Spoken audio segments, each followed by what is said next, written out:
हाय, मैं हूं अपूर्व शेठ। आज मार्केट्स में बहुत ही बड़ा करेक्शन आया है। इनफैक्ट पिछले 7 महीने में सबसे बड़ा फॉल आज के दिन पे आया है। तो मार्केट्स में इस करेक्शन के पीछे की 5 सबसे बड़ी रीजंस क्या है, ये मैं आपको इस वीडियो में बताऊंगा और आपको अंत में मैं ये भी बताऊंगा कि एज अ ट्रेडर और एज अ इन्वेस्टर आपको क्या करना चाहिए। तो चलिए इस वीडियो को शुरू करते हैं।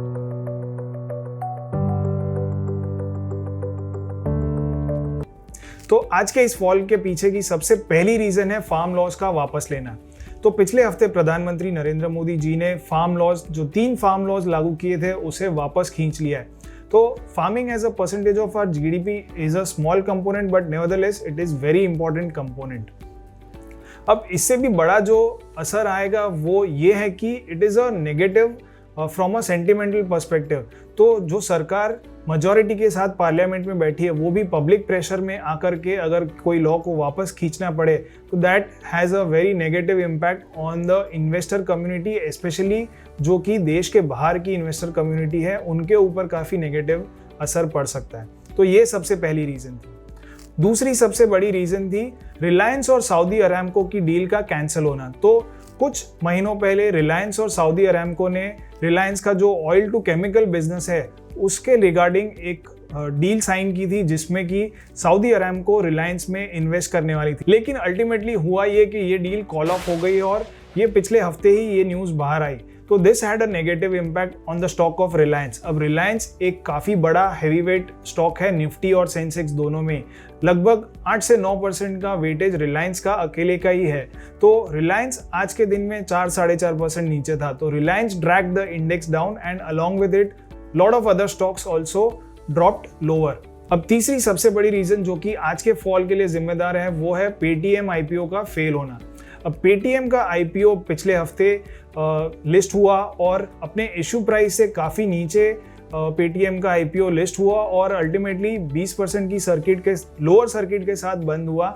और आज के दिन भी पेटीएम ने नीचे की तरफ ही गया और लगभग 13 से 14% नीचे बंद हुआ है। तो पेटीएम जो कि इंडिया का सबसे बड़ा 18,000 करोड़ का आईपीओ था, वो फेल गया और इसमें रिटेल इन्वेस्टर्स और दूसरे इन्वेस्टर्स के भी काफ़ी सारे पैसे अटके हो सकते हैं। तो जस्ट बिकॉज के पेटीएम का आईपीओ फेल गया और उसमें लोगों को नुकसान हुआ है और उन लोगों ने दूसरे जो अपने इन्वेस्टमेंट्स थे स्टॉक मार्केट में उन्हें बेच करके अपने इस लॉस को कवर किया है। तो दिस इज़ वन रीज़न। और इसके अलावा जो दूसरी आईपीओ से रिगार्डिंग सबसे बड़ी रीज़न होती है वो है कि जब कभी भी बड़े बड़े आईपीओज आते हैं मार्केट में, तब हम देखते हैं कि जनरली ये लिक्विडिटी सक आउट कर लेते हैं और इसकी वजह से मार्केट्स में फॉल आता है। तो सबसे पहला एग्जाम्पल है रिलायंस पावर के आईपीओ का।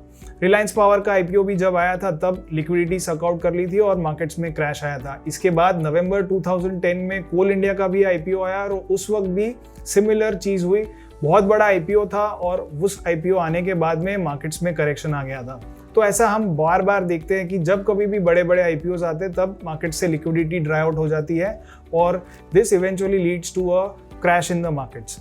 अब बात करते हैं चौथी सबसे बड़ी रीज़न जो कि आज के इस मार्केट फॉल के लिए जवाबदार है। तो मैं इसके लिए आपको ले चलता हूं अपने चार्ट्स पे। तो आप अपने स्क्रीन के सामने निफ्टी का डेली चार्ट देख सकते हो। यहाँ पे मैंने कर्व ट्रेंड लाइंस ड्रॉ की है। कर्व ट्रेंड लाइंस का टॉपिक हमने संकेत ठक्कर जी से सीखा था अपने the right choices with oracles of Dalal street वाले एक एपिसोड में। इसके बाद मैंने ये कर्व ट्रेंड लाइन निफ्टी पे ड्रॉ करके अपने ट्विटर हैंडल पे भी पोस्ट की थी और वहाँ पे हमने ये देखा था कि निफ्टी इस कर्व ट्रेंड लाइन को अगर ब्रेक कर देगी तो जो अपसाइड है उसके चांसेस कम हो जाएंगे। और तो अल्टीमेटली हमने वही देखा कि निफ्टी में ये कर्व ट्रेंड लाइन ब्रेक करने के बाद एक साइडवेज करेक्शन आना शुरू हो गया और इवेंचुअली फॉल भी आया। तो this was the fourth reason कि जो पैराबोलिक अपमूव देखी थी हमने पिछले कुछ महीनों से निफ्टी में, इनफैक्ट 16,000 से 18,500 की वन साइड रैली आई थी। तो इस वन साइड रैली का जो मोमेंटम था वो कम हो गया और एक करेक्शन लाजमी था और वो आ गया। तो अब पांचवी सबसे बड़ी रीजन जो कि निफ्टी के फॉल के लिए जिम्मेदार है वो है रिवर्स फ्लैग पैटर्न बनना और उसका ब्रेकडाउन होना। तो अब एग्जैक्टली रिवर्स फ्लैग पैटर्न है क्या, वो मैं आपको दिखाता हूँ चार्ट्स पे।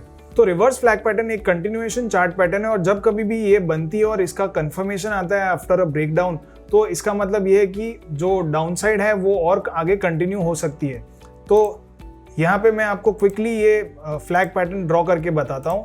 तो this particular flag, reverse flag इसे इसीलिए कहा जाता है क्योंकि ये चार्ट्स पे एक रिवर्स फ्लैग के जैसे दिखती है। तो जैसे कि आप यहाँ पे देख रहे हो, ये मैंने एक फ्लैग ड्रॉ किया है और इस फ्लैग के ब्रेकडाउन के बाद निफ्टी ने एक अच्छा खासा करेक्शन दिया है। तो सबसे पहले हमने देखा कि निफ्टी में कर्व ट्रेंड लाइन का ब्रेकडाउन आया और इस ब्रेकडाउन के बाद एक रिवर्स फ्लैग फॉर्मेशन भी हुई और इवेंचुअली निफ्टी ने आज काफी अच्छा खासा करेक्शन भी दे दिया है।